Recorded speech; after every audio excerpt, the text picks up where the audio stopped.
We've got corks. Started ripping that thing. Good God, I like it.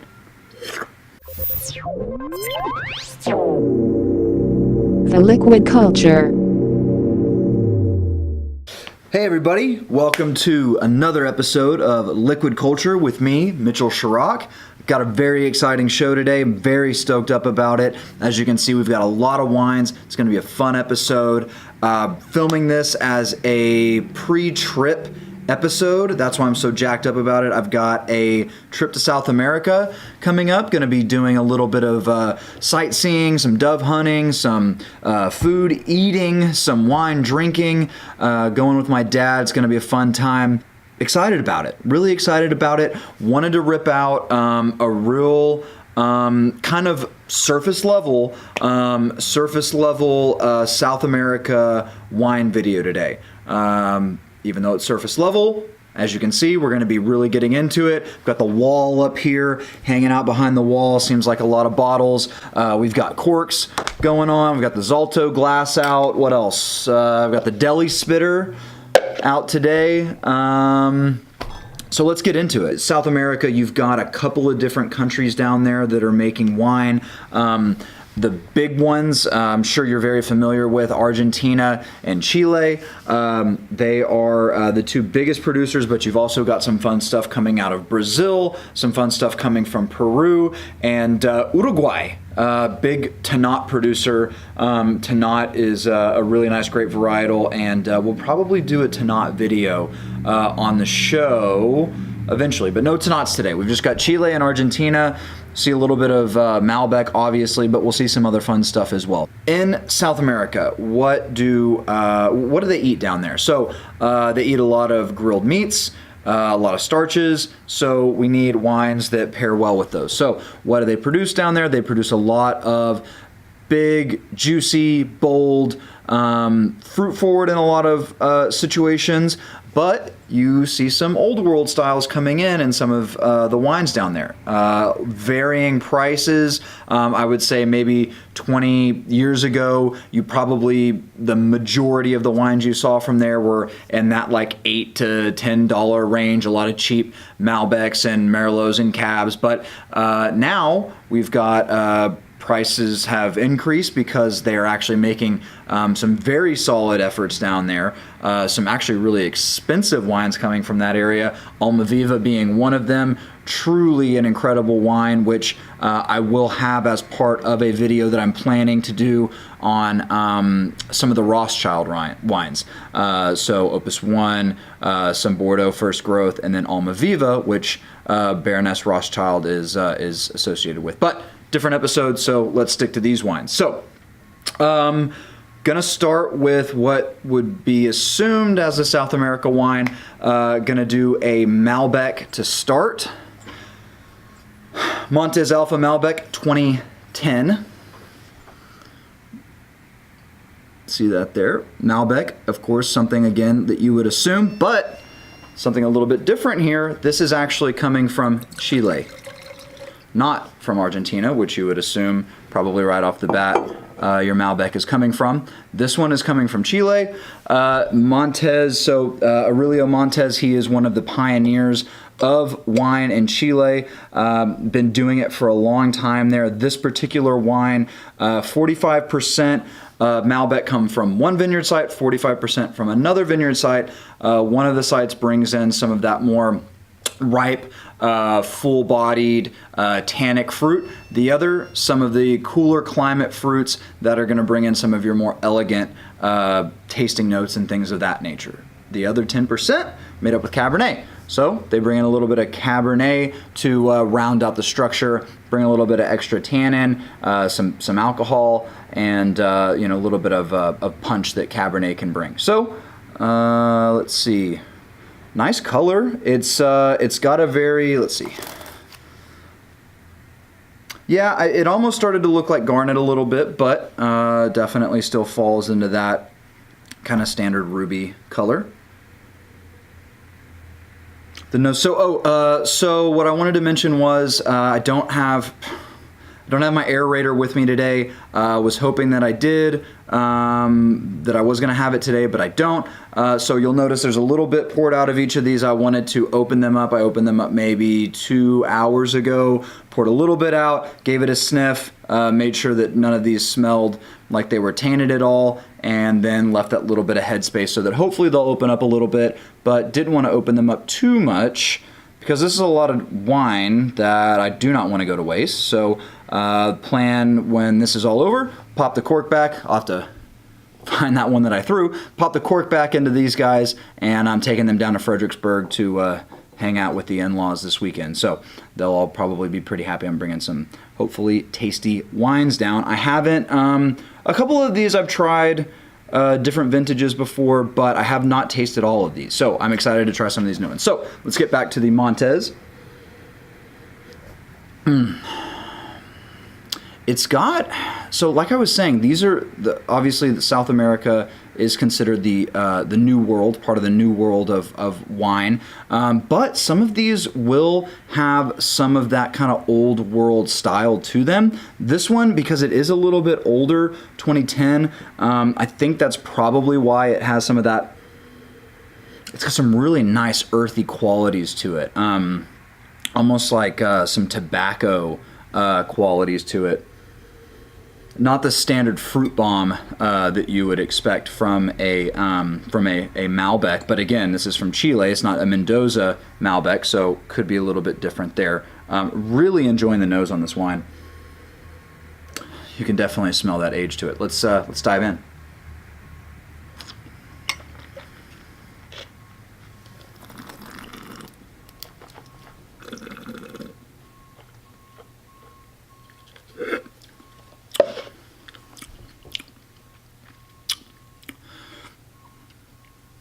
A little tart on the front. I would say right off the bat, the palate doesn't confirm the nose. The nose has a really nice kind of earthier, more complex, earthier, more complex nose, but not so much confirmed on the palate. It may just be a little bit tight. It may need to open up a little bit more, but you do have some good tannin structure to it. It is a finesse wine. There is not a ton of power and big juiciness to this wine. It is definitely a finesse wine. Kind of some flowers a little bit. It's almost like if you took a cigar out into like a field of wildflowers and just laid down and just started ripping that thing. You have some of that fresh flower, like violet almost, and kind of wildflower aromas with that cigar smoke just kind of coating over all of it. I need to look into what the oak is on this, because I think that cigar, that tobacco is probably coming from some oak.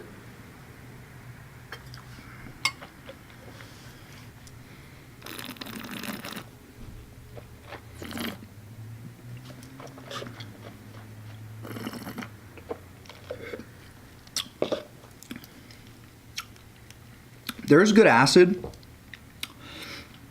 I'd say about medium tannin, medium acid. It's nice. At $20, I'm curious to see. So in the write-up, obviously these will open as I have them, as I travel with them and continue to drink them tonight. Probably some of them will be left over. I get to drink tomorrow. Taste how they evolve after they've been open. This one, I have a feeling that this one, after it's been open, might taste a little bit different. So look for that in the write-up on the website, because I will include my tasting notes before and after. So cigar, flowers right off the bat, pretty decent structure at $20 right now. I'm not really feeling it. It definitely kind of tastes like a slightly cheaper wine, but we'll see how it opens up. So let's get into the next wine. So this one, we're gonna up the price point. We're going with Garage Wine Company. So this is actually kind of a fun story with these guys, Garage Wine Company. You might think, oh, that's just a kind of a fun name. Actually, the winery, or I guess the wine company, was started in a garage. A couple of guys got together. We're making wines for friends and family. Once word kind of started to spread that they were actually really good quality wines, they decided that they might have something. So they upped their game from there and started producing. They still are a small producer relatively. I think 5,000 is about their case count. They've been in business for a little while now, and they're still keeping it relatively low case count. So they are kind of, I think that they would consider themselves, and other people might consider them, in that kind of natural wine category. They do very like sustainable vineyard techniques, like dry farming and things of that nature. This is their Carignan, Garnacha or Grenache, and Mataro blend, filled blend, from a farm that actually is still being plowed with a horse and plow. So still keeping it very kind of old world style, minimalist vineyard techniques and winemaking style. So this is the 2014 of this wine, and this is another one from Chile. This one, probably because of the massive age difference, this one does have some more of that fruit quality coming through, but still has quite an interesting nose. Yeah, this one definitely has more of that kind of red fruit coming through, almost like ripe, like red apple skins.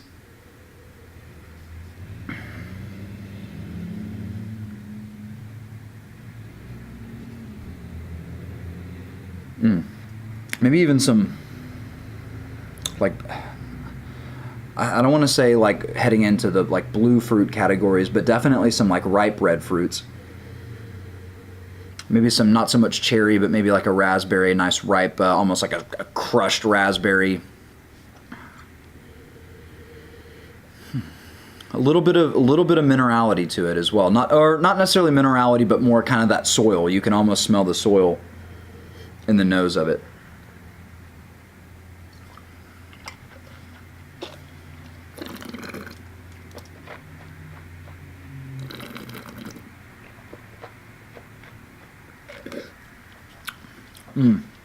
This one I almost didn't spit, because whereas with the first one it tasted a little tight, this one it just is immediately just like a gulpable wine. I just wanted to gulp that big sip down and go in for another one, because this is a really drinkable wine. The tannin is slightly higher on it. The acid is about the same, but it seems like it has a lot more going on, a little bit more full-bodied almost, which is, again, surprising. You would think that, being a Malbec and a Cab, that this one would have the bigger body, but maybe because this one's a little bit younger, it seems like it's got a little bit more freshness that makes you want to gulp it down.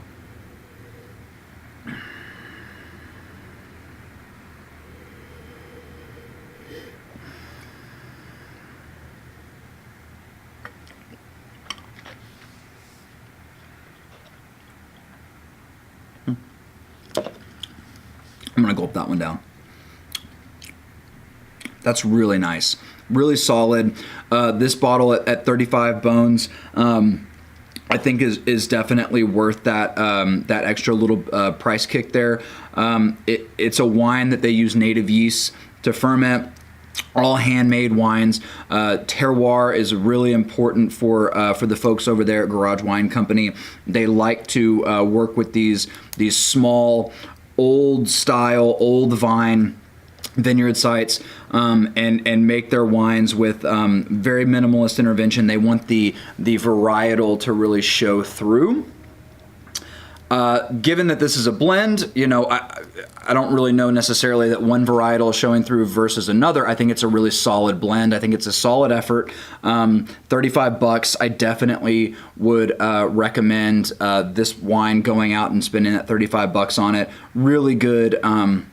I'd say like a Tuesday night, Wednesday night wine. Pop this bottle open. Really gulpable. Really chuggable. drink it on its own, drink it with some food, but it's really nice. It's really nice. This could actually even pair well with lots of foods. This is a very good food pairing wine right here.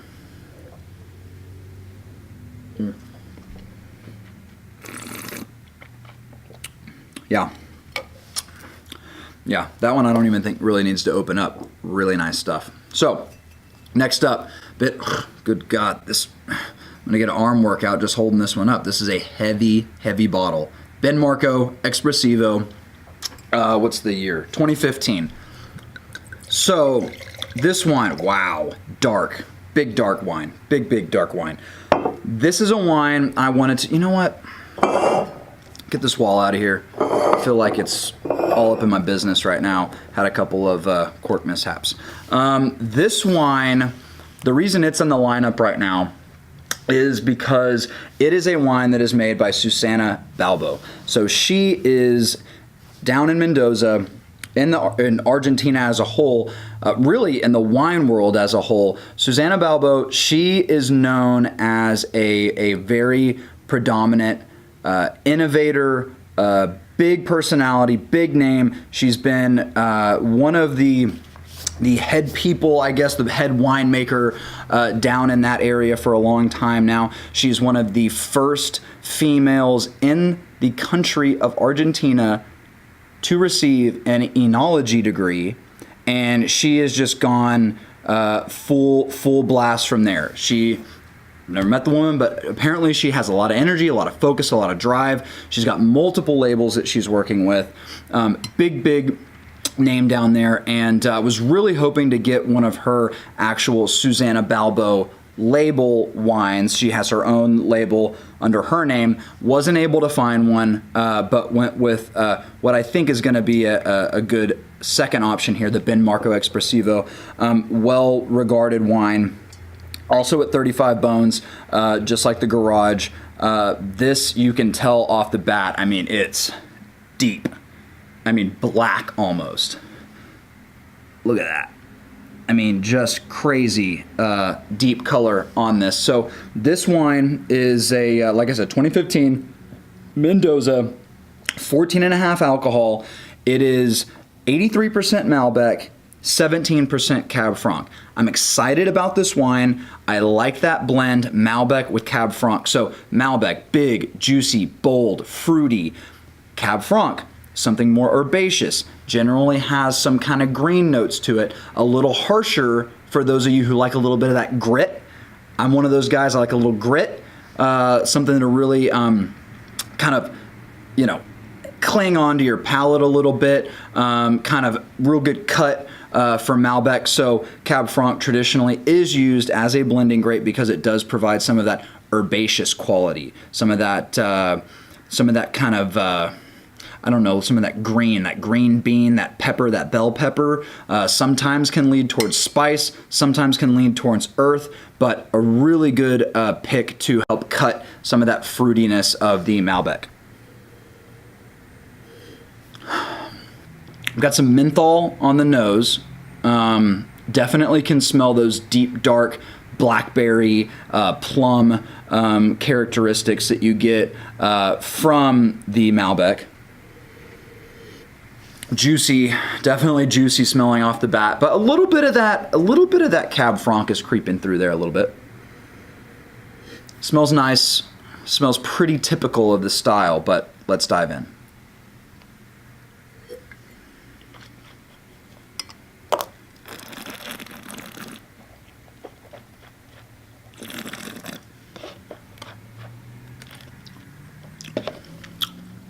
Full on the palate, very full, takes over everything. This is a wine like I was talking about. So far, the first two, they didn't really jump out at me to kind of confirm what I was talking about, the kind of wines you find down there, that big, juicy, mouth-feeling type of a wine that goes well with grilled meats, potatoes, chimichurri sauce. This one right here.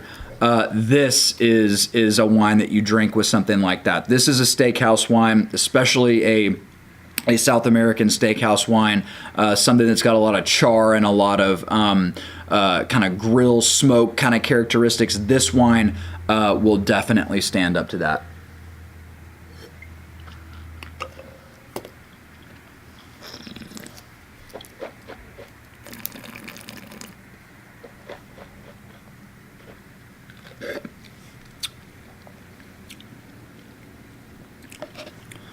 That menthol kind of comes through on the palate a little bit there. Tannins are nice, well integrated with the wine. Yeah, that big kind of almost like blackberry jam for sure. With that menthol, not so much of the Cab Franc coming through, I don't think. Maybe the menthol is coming from the Cab Franc, could be. But it doesn't have a lot of that herbaceous. I mean, it is only 17% of the blend, but it's not super herbaceous. So my assumption being that what they use the Cab Franc for is to keep this wine from being too over the top with those big fruit-forward Malbec type of flavors that you can get. But I think a really solid wine here. I think that at $35, I would definitely put it in that category with the Garage. Definitely go out and get this wine. Definitely get this wine if you're planning like a big backyard cookout, lots of steaks, twice baked potatoes in the house, throwing a salad in there just to keep things rough. I would definitely pair this wine with that. I think you can find this wine pretty readily. Check this one out. Let's move on.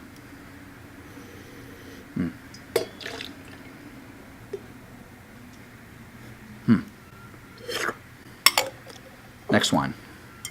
Let me make a quick note here. Bold, dark.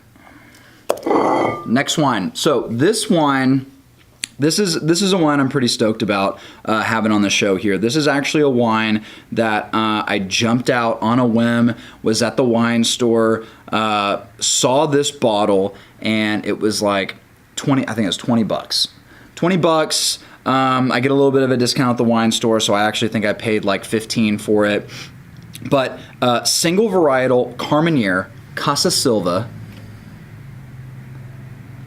It is a, what's the vintage? A 2015 estate grown Carmenere. So 100% Carmenere, $20, 14.5 alcohol. This is a wine that I think is a nice, almost like a substitute. So a substitute for like a Malbec. So Colchagua from Chile. So Chile, Argentina, back to Chile. This is a wine that my wife absolutely loves, and I like to drink this wine a lot too because my wife is a big fan of spice characteristic in her wines, and Carmenere is a grape that spice really does tend to play a nice role, but it is dark and full-bodied, which she also loves, like Malbec. So what you have with this wine is basically that big, bold fruit bomb that you get with Malbec, but sprinkle a little spice in there. A little spice makes everything nice. So what you have is what I was kind of expecting the Cab Franc to do with the Malbec, and I think it did that a little bit in the Espressivo. You have that spice characteristic of Carmenere that adds, it kind of cuts through some of that kind of cloying fruit juiciness that you get with Malbec to help really round out the palate in the Carmenere. So excited to have this one on the list. Let's dive in, give it a sniff.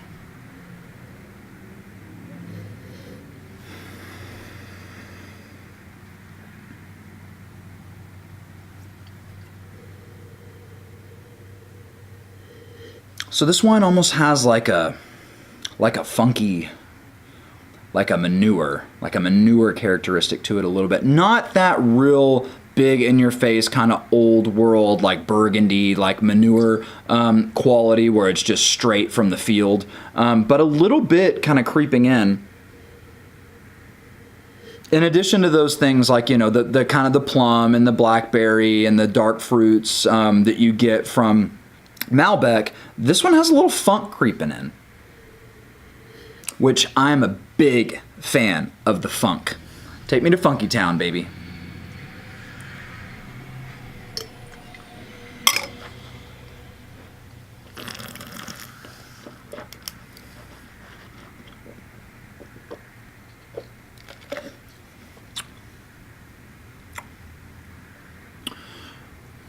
The funk is on the palate, but what is also on the palate that I didn't pick up so much on the nose is like a grape soda, like a grape Fanta.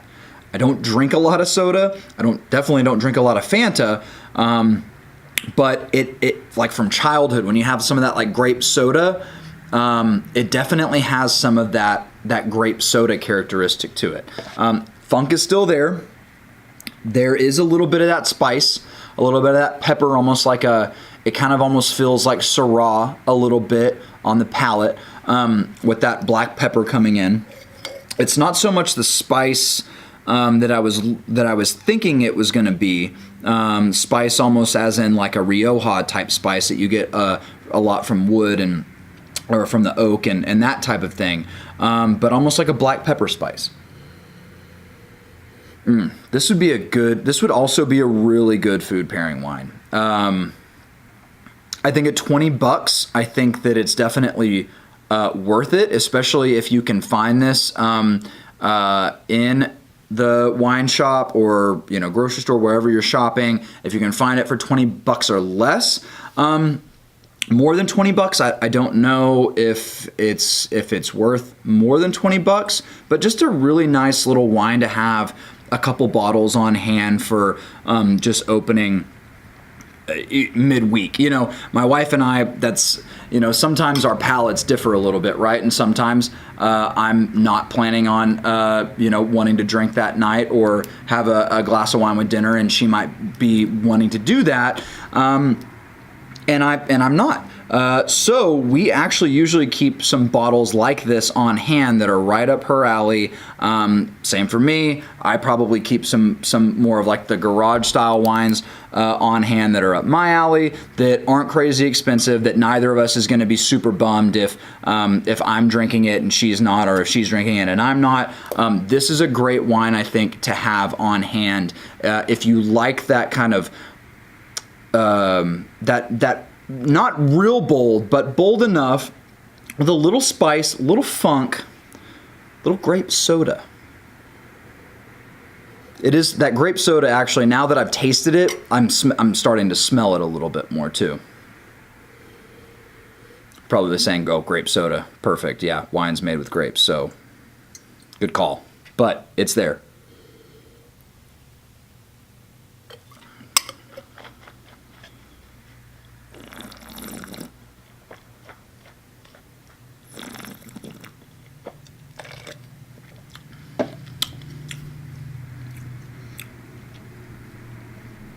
Yeah, that's nice. I mean, there's definitely some oak on it.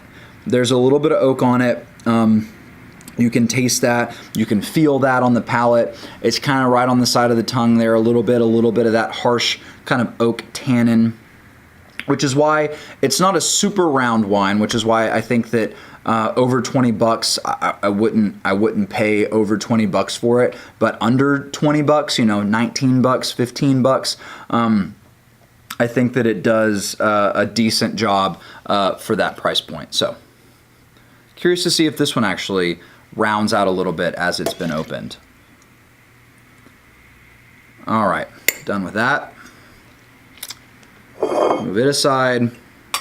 So the last wine that we have here, we have the Alma Negra. Love the label, that very kind of V for Vendetta vibe going on to it. This is the M blend, so I'm actually pretty excited about this wine. I have not had this wine, but I have had their sparkling offering, which is Brut Nature. It's almost kind of like got like an orangish kind of tint to it, and it has a very like pet nat kind of natural sparkling wine kind of vibe to it, a little funky. So when I had that, I reached out. I did a little bit of research to figure out what other wines they made. Found this one online. Purchased a bottle of it. Wanted to include it in here. Very excited to try it. So it's got a fun story. This wine also nice and dark. The story behind this wine, it is from Argentina, Mendoza. The story of this wine, it was started by Ernesto Catina. I think I'm saying that right. 4th generation winemaker. He's kind of described as like the bohemian of the family. He loves art, loves reading, horses, archery. I'm picturing like kind of a rich kind of playboy guy kind of rolling around on his horse on their property, shooting a bow and arrow, goes into the foyer with lots of expensive art hanging on the walls. I like it. He wanted to start this winery, strong wine, of course. I mean, anybody who starts a winery and doesn't want to produce good wine is in the wrong business. So the wine was important, but he also wanted to have a very fun, strong branding to go with it, which I'm down for. If branding is important to you, that's great, as long as you have good wine to hold up to it. The idea is, so Alma Negra, black, it translates to black soul, which they chose that name based off of the color of the wines that, the red wines that were produced. The mask that is on the label, it's a hint at the mysterious nature of the winery. So there is no official statement from the winery as to what this blend is. They do say that it's a blend, obviously M blend. I assume that M stands for Mendoza, maybe even Malbec. Could be Malbec. The other kind of general consensus is that there is at least some Bonardo in here, which we in the States are also familiar with as the Charbono grape. Some good ones from California, especially T-Vine. Little T-Vine plug. Probably do a T-Vine video. I've got a lot of their wines, really good quality stuff. Anyways, nobody knows for sure what the blend is. Bonarda, Malbec, not sure. 2016 vintage. This is a $22 bottle, and I'm excited to dive in. So, almost like at the front of it, it's almost kind of makes me think of going to the beach on like a gloomy day, and not in terms of like the salt water. There's definitely no like sea breeze or anything like that in here, but it's almost got this like wet beach wood kind of vibe to it. I don't know what the oak program is on this. Typically, Bonarda is an unoaked grape varietal, but this is the New World. This is South America. A lot of new oak is used. Could potentially have some oak on it, but I'm getting more of like a wet wood, not necessarily like oak, toasty oak nose on it, but like a wet wood nose. With a little bit of like plum skin coming through it as well. It doesn't really go into that ultra ripe fruit category for me, that like jammy category. It doesn't go that far. So I don't know. I'm kind of excited. I'm thinking that might lead towards more of a restrained wine. Who knows? Let's see.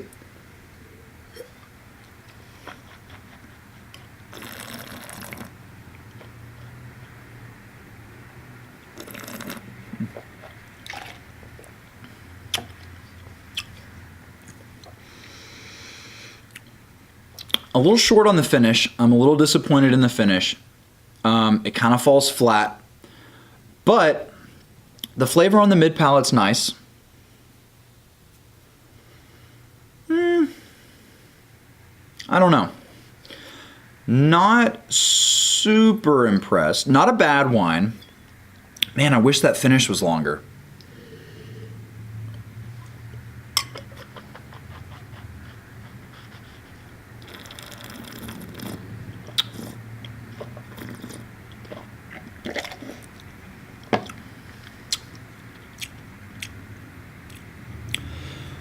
Tannin's nice, acid's nice. It's a $22 bottle. I mean, solid. Wouldn't really call it a food pairing wine. Easy drinking wine. You know what? You know what this wine is? This is a really good bottle of wine if you're having like a get together at your house.